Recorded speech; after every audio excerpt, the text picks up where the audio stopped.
gigigil ka na naman. Pakawalan mo na siya. Durog na yung puso niya. However, you will only experience true freedom when you learn to forgive and forget. Pero pag wala kang galit, puro pag-ibig, enjoy lang ang buhay, masaya. Last Sunday, wala po ako, na-miss ko kayong lahat.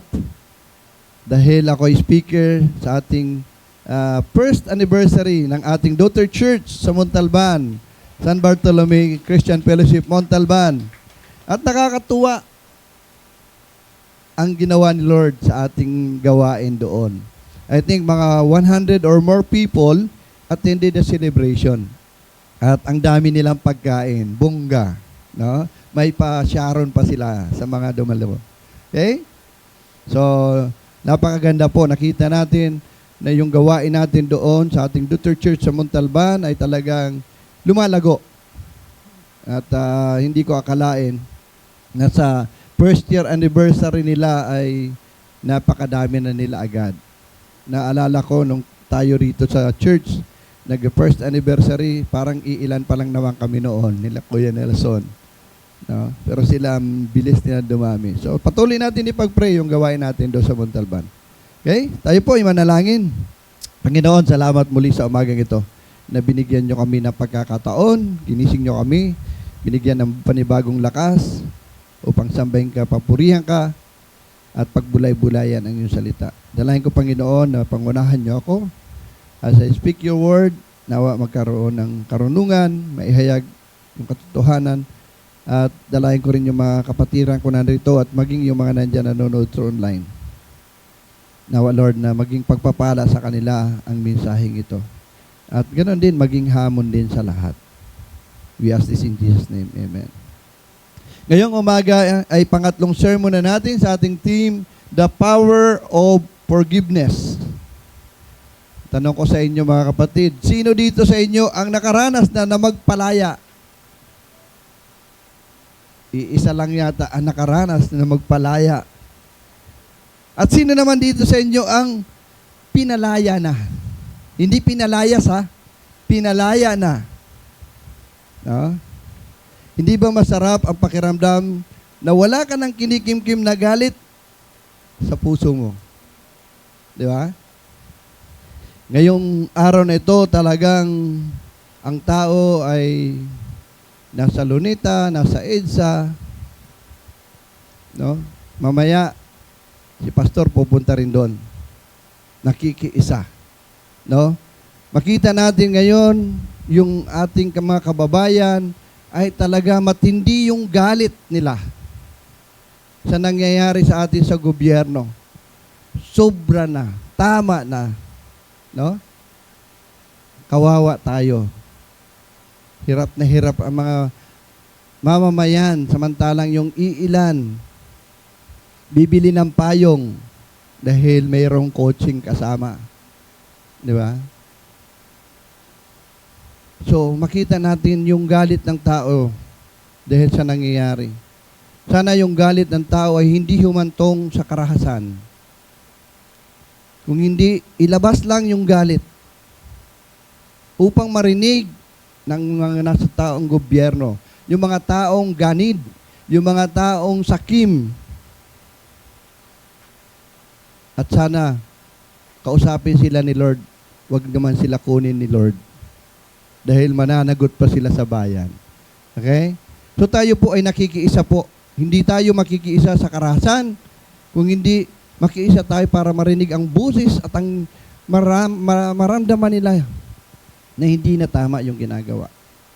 No? Sabi nga, kasi yung ibang mga kaibigan ko, pastor, medyo hesitant sila, sumama sa mga rally. Ang sinasabi ko naman, the only thing that devil will succeed when the righteous people do nothing. Yung kasamaan ay magiging matagumpay lang yan. Yung mga taong masama, magiging matagumpay lang sila. Kung tayo na mga mabubuting tao, tayo na nasa simbahan, tayo na may takot sa Diyos, walang gagawin. No? Kaya po, marami na po ngayon, mga pastors, mga pari, iba-ibang religious leader kasama sa rally, hindi para makigulo, kundi manalangin at iparating yung sentimiento ng tao sa ating gobyerno. No? Anyway, hindi tayo tungkol doon, pag-uusapan natin ay tungkol doon, kung hindi yung ating timang, The Power of Forgiveness. No? So kung dati tuwing naalala o nakikita mo yung tao na nakagawa sa iyo ng hindi maganda, kumukulo ang dugo mo. Ngayon, sana, nakaka-smile ka na. Pinalaya mo na siya. No? Kaya, ang pagpapatawad ay hindi lamang sa pagpapalaya sa tao na nakasakit sa iyo, kung hindi pagpapalaya din sa sarili mo, sa galit at puot sa mga tao na nakasakit ng damdamin mo. Yung forgiveness not only beneficial to those who done something wrong with you. Yung nakasakit sa iyo, nakagawa ng hindi maganda. Kung hindi, ang pagpapatawad ay beneficial din para sa iyo mismo. Okay? Di ba? Forgive and forget. Kasi mahirap eh. Pag natawad kita, pero hindi ko makakalimutan yung ginawa mo sa akin. So, the only thing we can experience true freedom when you learn to forgive and forget. In other words, you need to learn to let go. Pakawalan mo na siya. Kaya sabihin mo sa katabi mo, kapatid, mag-move on ka na. Baka hindi pa nakapag-move on doon sa kanyang ex. Hanggang ngayon, iniisip-isip niya pa yung kanyang ex. Kaya kapatid, patawarin mo na siya, mag-move on ka na. Ngayong umaga, the title of my sermon is The Benefits of Forgiveness. Ano ba yung mga benepisyo ng pagpapatawad, yung ang pag-aaralan natin ngayong umaga. This morning, we will explore some of the benefits that comes with learning how to forgive. Titignan natin ano yung ilan lang, no? Aside from learning the benefits of forgiveness, we also need to understand that forgiveness is the secret to a happy and prolonged relationship in all aspects of life. Dapat hindi lang malaman natin ano yung mga benepisyo sa pagpapatawad, kung hindi malaman din natin, maunawaan din natin na ang pagpapatawad ay itong sikreto ng happy life. Mapapahaba ang inyong magandang relationship sa anuman aspeto ng iyong buhay. Di ba? Kasi kung hindi ka marunong magpatawad, nandun parating yung broken relationship. Pero kung gusto mo maging matatag, matibay ang inyong relationship, forgiveness offers profound, or ibig sabihin ng profound ay malalim, na spiritual, emotional, and relational benefits. Malalim yung ugat in biblical teaching. At yung Bible ini-emphasize that forgiveness align or nakadikit, no? Naka-connect with God's character. Pinag-aralan natin yung mga nagdaang linggo, nung first Sunday ng sermon ko, na yung pagpapatawad ay ito yung character ng Diyos. At pagpapatawad natin ay sinasalmin nito yung character ng Panginoon sa buhay natin. So when we forgive others, we mirror His mercy and open ourselves to His grace. Pinapakita ng ating sinasalamin natin yung karakter ng Diyos at yung ating sarili ay binubuksan natin sa grasya din ng Diyos. So ano yung benefits of forgiveness? What are the benefits of forgiveness? Ano ba yun? Mga benepisyo ng pagpapatawad. Okay? So the reason I mentioned some benefits is that aside from the benefits that we are going to discuss today, maliban, no? Dito sa ating pag-aaralan na benepisyo, marami pa. There are more benefits of forgiveness that we may enjoy. May enjoy natin yung mga iba pang benepisyo when we learn to forgive.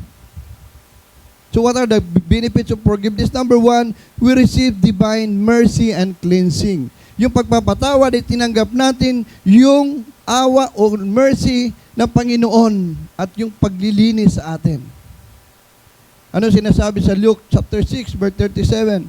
Forgive and you will be forgiven. Magpatawad ka upang ikaw ay patawarin.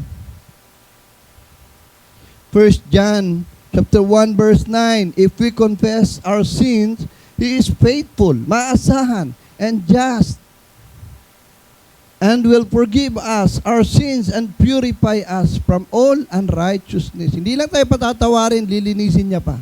Sabi ko nga nung first Sunday, no? Pag pinatawad tayo ng Panginoon, walang bakat ng kasalanan. Ganon siya magpatawad tayo eh. Patawarin kita pero huwag mo nang ulitin. Dahil talagang hindi ko alam kung ano magagawin ko sa'yo. Diba? May condition. Ito'y pinapakita dito. This reflects God's promise to remove our transgression. Sabi nga doon sa Psalm 103 verse 12, as far as the east is from the west. Diba? Sabi ko, gaano kalayo yun? Yung tinatawanan naman ako sa east at saka west. Malayo. Di natin ma-imagine gaano kalayo, pero ganoon. Yung distansya, kumbaga, ganoon kalaki yung pagpapatawad ng Panginoon sa atin. So number one benefit is we receive divine mercy and cleansing. Pinatawad tayo ng Panginoon. Kailangan din at lilinisin niya tayo. Binigyan niya tayo ng awa. Pangalawa na benefits, restored relationship with God and others. Yung pagpapatawad ay binabalik natin yung ating magandang relasyon sa Panginoon at sa ating kapwa. Sabi sa Matthew 6:12, ano sinasabi doon? Forgive as you are forgiven. Matthew 6:12-15, and forgive us our debt as we also have forgiven our debtors. And lead us not into temptation, but deliver us from the evil one.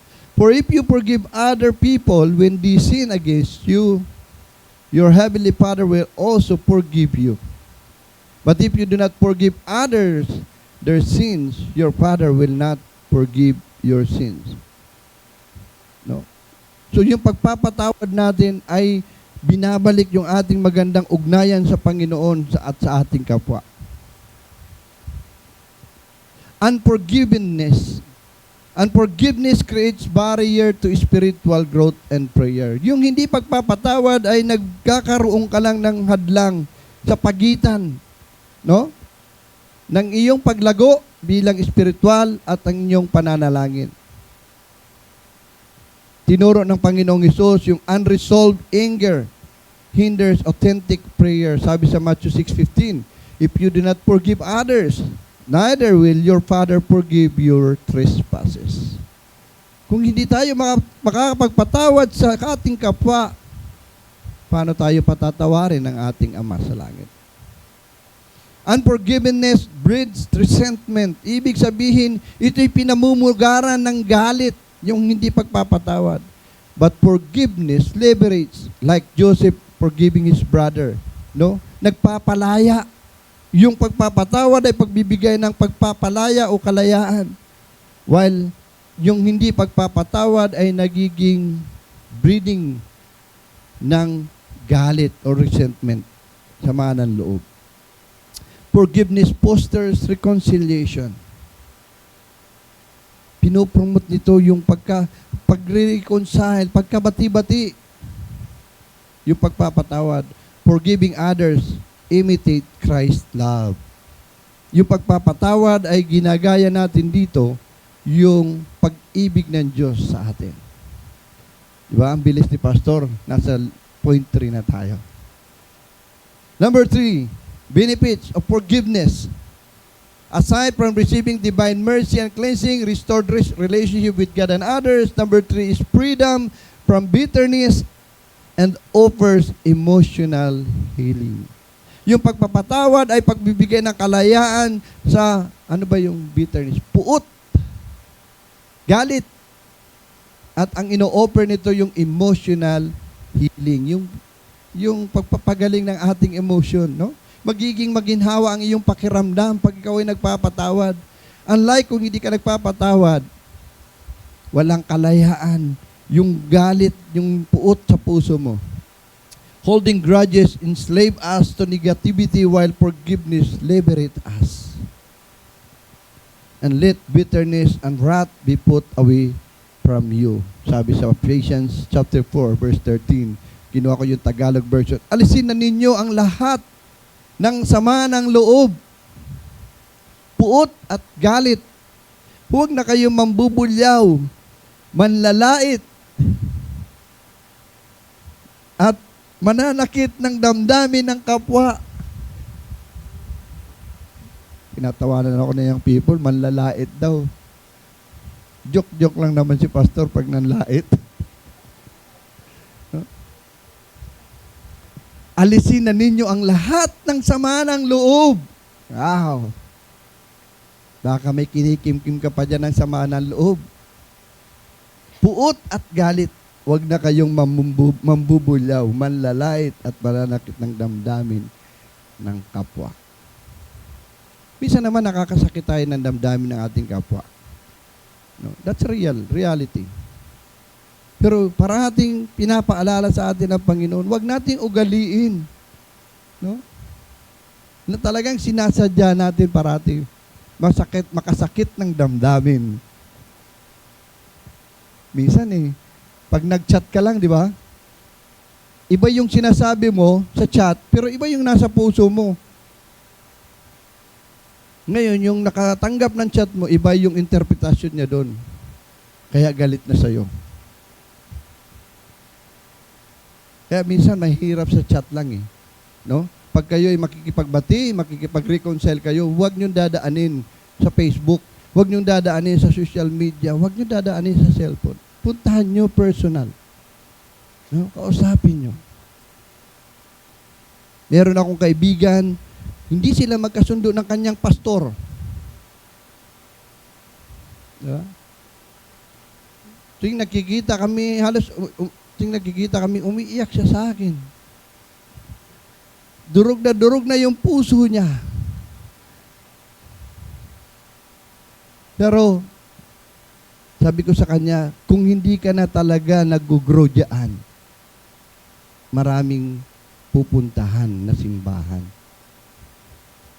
Bakit ka pa nandoon? No? Pero sabi ko, make sure na bago ka umalis sa pastor mo, be reconciled with him. Ayusin mo. Ayusin mo yung problema.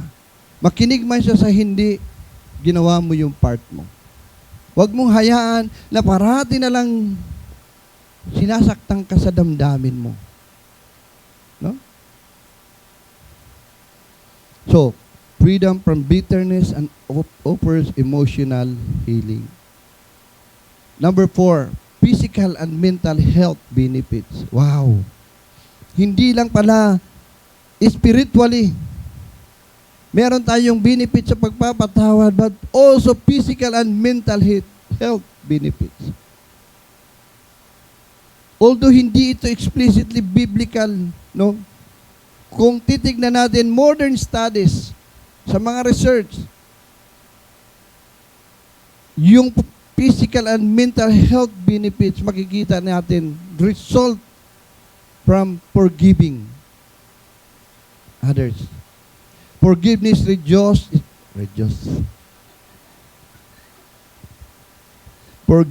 Forgiveness reduces stress, improve heart condition, and better sleep. Di ba? Pag ikaw nakapagpatawad, nagiging mahimbing ang tulog mo. Hindi ka stress. Hindi nagpapalpitate ang heart mo. Tingnan natin ito. What can forgiveness do sa ating physical na katawan? Number 1, yung pressure ng blood bababa. Di ba? Pag galit ka, makita mo lang siya. Nuku, gigigil ka na naman. Na-high blood ka, kapatid, mahal ang amlodipine at losartan. No? Pero pag ikaw nagpatawad, yung blood pressure mo bababa, magno-normalize. Makakapag-smile ka na. No? Yung immune system mo, anong gagawin? Tataas. Kaya ka minsan may sakit or sakitin dahil hindi ka nagpapatawad, puno ng bitterness ang puso mo. Pag ang tao puno ng bitterness, puno ng stress, bigla na lang siya, bakit nagkaroon ako ng cancer? No? It's because yung kanyang immune system ay bumaba. But when we learn to forgive, yung ating katawan, tataas ang ating immune system. Hindi ka magkakasakit. Basta-basta. Ano pa? Chronic pain and illness. Ito yung mga, ewan ko lang kung yung mga cancer, no? Yung, yes, lifestyle din natin ang dahilan bakit tayo minsan ay nagkakaroon ng diabetes, high blood, maliban sa minana natin, kung hindi yung mga kinakain natin. Di ba ang sarap kumain ng bawal? Kaya nagkakaroon tayo ng chronic pain and illness. But when you forgive, ano mangyayari nun? Lalakas ang immune system mo, yung chronic illness mo, ay bababa rin. What will happen next? Yung relationship mo ay tataas. Nare-restore yung broken relationship. And last, kung hindi ka nakakatulog, dahil iniisip mo parati yung ex mo na may ginawa sa yung hindi maganda, may anxiety ka at depression, hindi ka nakakatulog, this time, bababa ang anxiety mo at depression, makakatulog ka na. Di ba? May anxiety ka, isip mo ng isip sa kanya, hindi ka naman niya iniisip siya, masarap ang tulog. Pero ikaw, gigil na gigil ka sa kanya. That's what's going to happen kung tayo ay nakakapagpatawad. Paano naman, pastor, kung ang asawa ko ay paulit-ulit ginagawa ang hindi maganda sa akin? Ibang usapan na yon. No? Patawarin mo siya, palayain mo na rin siya.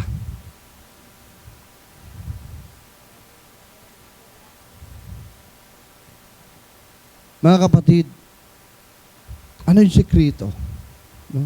Hindi lang ito, 4 lang sinabi ni pastor na benepisyo na makukuha natin sa pagpapatawad. Marami pang iba. Even in our physical health condition. Di ba? Pag magalit ang tao, ang dami niyang nararamdaman sa kanyang katawan. Pero pag wala kang galit, puro pag-ibig, di ba? Enjoy lang ang buhay, masaya. Wala kang anxiety, nakakatulog ka ng masarap na tulog. Nakakakain ka kahit ano lang yung ulam dyan. Minsan, masarap ang ulam pero sa dami mong iniisip, yung galit, wala kang ganang kumain. Di ba? Mga kapatid, anong conclusion natin dito ngayon? Why do we need to forgive others? Bakit kailangan? Aside from, it's a command ng Diyos. No? Sabi ng Diyos, magpatawad ka upang ikaw ay patawarin. Command yun, hindi natin option. Kung gusto lang natin magpatawad o hindi. Otherwise, we disobey God. But why do we need to forgive others? Number 1, we need to learn to forgive because it brings peace of God into our lives. Yung kapayapaan ng Diyos, magkakaroon tayo ng kapayapaan sa buhay natin. While bitterness brings us down and hinders our relationship with God and others. Yung galit, yung puot, yan niya magdadala sa iyo sa kung ang buhay mo masayahin na, no? Magiging malungkot ka. It hinders our relationship with God and others. Number 2, we receive divine mercy and cleansing. Yung pagpapatawad ay binigay sa atin yan ng Lord bilang awa niya at tayo'y nilinis niya. And number 3, forgiveness restores our relationship with God and others. Yung pagpapatawad ay binamanumbalik yung ating relasyon sa Diyos at sa ating kapwa. And forgiveness gives us freedom from bitterness and offers emotional healing. Anong gusto mo? Parating masama ang loob mo? O masarap ang tulog mo? Di ba? Choice mo yan. That's why we have to learn to forgive others. And forgiveness has physical and mental health benefits. Tandaan natin yun. No? Mayroong epekto yan sa puso mo. Mayroong epekto yan sa katawan mo, sa iyong immune system. Bili ka ng bili ng gamot dahil may sakit ka parati. Pero ang gamot lang pala dapat magpatawad para tumaas ang immune system mo. Ano yung mga applications natin dito? What are our applications? Number 1, practical steps for forgiveness. Ito yung mga simpleng paraan. Number 1 is empathize. Ano ibig sabihin ng empathize? We have to understand others' mistakes. Yes, tayo rin nagkakamali. Unawain natin. No? Colossians chapter 3 verse 13, bear with each other and forgive one another. If any of you has a grievance against someone, forgive as the Lord forgive you. Matuto tayo magpatawad kagaya ng pagpapatawad sa atin ng Panginoon. Yes, unawain natin yung iba, yung kanilang pagkukulang, pagkakamali sa atin minsan. Number 2, application, i-release natin yung control. Hindi natin dapat panghawakan tayo ang may control. Trust God's justice. Bahala na si Lord. Di ba? Alam naman ni Lord kung inaapi ka eh. Alam naman ni Lord kung minamaritis ka. Alam naman ni Lord kung inutangan ka, hindi ka binayaran. Alam ni Lord yun. Ibabalik ni Lord sa'yo, siksik-liglig pa. Doon sa hiniram sa'yo na hindi binalik sa'yo. Alam ni Lord lahat yan. Pagkatiwala mo sa Panginoon. Sabi sa Romans 12:19, do not take revenge, my dear friends, but leave room for God's wrath. For it is written, it is mine to avenge. I will repay. Lalo ka na, anak ka ng Diyos. Hindi ako papayag na hindi ko ipagtanggol yung anak ko kung inaapi. Kahit siguro pastor ako eh. How much more ang Panginoon? Anak ka ng Diyos, inaapi ka. Di ba? Sumbong mo sa daddy mo. Dad, Lord, huwag mong hayaan, inaapi ako. Sabi ng Panginoon, sa akin ang paghihiganti. Di ba? Mas matindi ang Lord pag siyang gumanti sa'yo. So dapat hayaan mo, release yung control, trust God's justice. Bahala si Lord yan. And tanong nyo, Pastor, bakit ka pupunta dun sa EDSA, makikipag-rally ka? Di ba? Yun ang maglalaro sa isip nyo eh. Hayaan mo na lang si Lord. Meron akong pastora kagabi, kachat ko.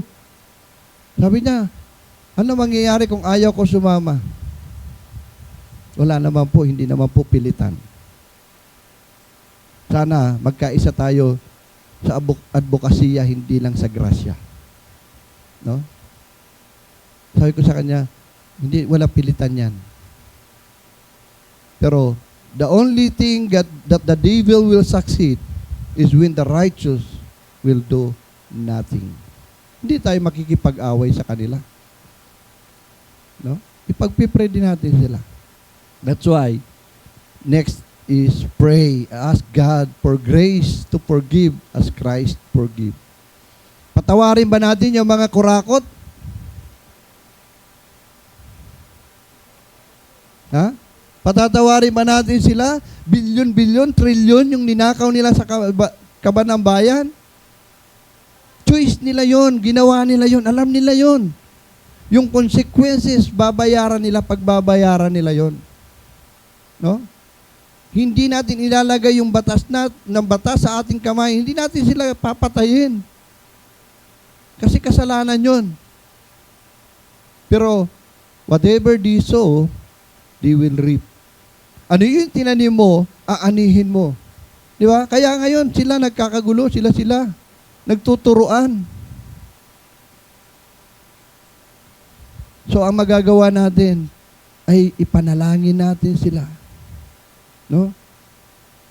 Ask God for grace to forgive as Christ forgive. Yes, hindi natin sila gagawa ng masama.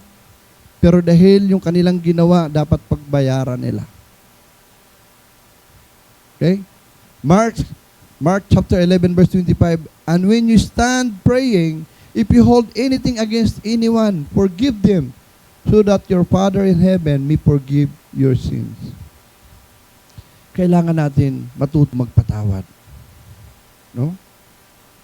Sa pagtatapos, sabi rito sa note ko, by forgiving, we honor God's command and experience transformative freedom, spiritually, emotionally, and relationally. Yung pagpapatawad ay pagbibigay ng papuri sa Panginoon, sa kanyang utos, sa pagsunod sa kanyang utos, at maranasan nawa natin yung tinatawag na transformative freedom. Spiritually, emotionally, relationally. Sana maranasan natin lahat na benefits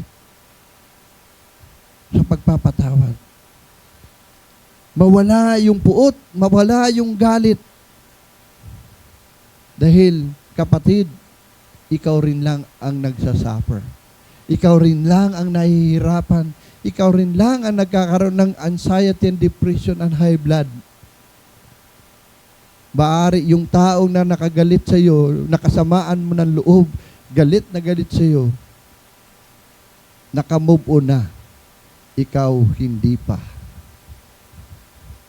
Kaya, I hope and pray na we learn to forgive. Yes, masakit yung ginawan ka. Pero sabi nga ng awit ni Gary Valenciano, hindi natutulog ang Diyos. Alam ni Lord, yung anak niya, no? Hindi niya pababayaan. Ipagtatanggol niya yan sa bandang huli. Kaya kailangan natin matutong magpatawad, to enjoy life, to enjoy our relationship with God and others. Eh kung dala-dala mo yung puot at galit sa puso mo, baka mamaya maistro ka lang, no? Pagtatawanan ka lang ng tao na yon, yung ex mo. Kaya move on ka na. Okay? Tayo po'y manalangin. Panginoon, salamat po sa umagang ito. Salamat, Lord, sa unti-unti naming natututunan paano magpatawad, Panginoon. Kung paano nyo kami pinatawad sa aming mga kasalanan, pinapatawad parati, paulit-ulit namin ginagawa. Lord, help us to have grace to others as well. Learn to forgive them. Yes, minsan, Panginoon, yung mga nakakagawa sa amin ng hindi mabuti, Panginoon, hindi namin makalimutan. But sabi mo nga, ipaghihiganti nyo kami, Panginoon, sa kanila. We pray, Father God, that you help us to learn how to forgive others so we may enjoy life and our relationship with you and with others. Purihin ka po, Panginoon. We ask this in Jesus' name. Amen.